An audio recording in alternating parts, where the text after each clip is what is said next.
Non, c'est des photos simples.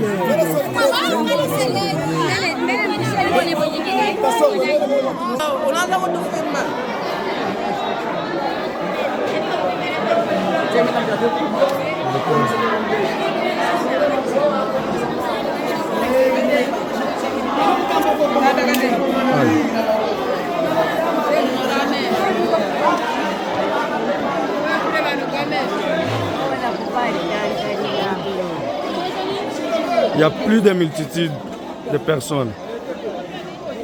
En commençant dehors,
Depuis ce lundi 8 janvier 2024, le président Moïse Katumbi est interdit de sortir de sa résidence de Cachoboué.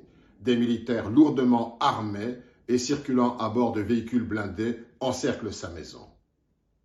Cette situation, qui équivaut à une résidence surveillée de fait, s'inscrit dans une démarche, une escalade dictatoriale du pouvoir qui cherche à écraser toute forme d'opposition démocratique, pacifique et non violente.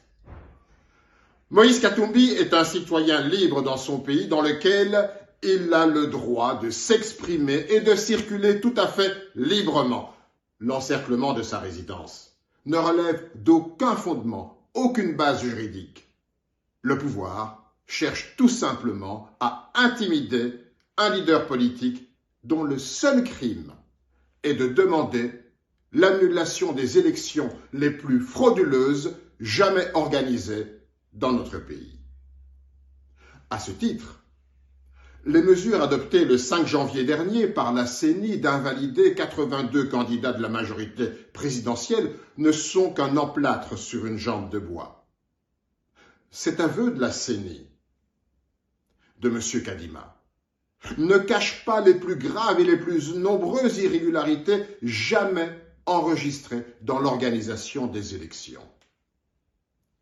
L'entêtement du pouvoir a pressé la Cour constitutionnelle à proclamer des résultats frauduleux ne résoudra jamais le lancinant problème de légitimité derrière laquelle court le régime.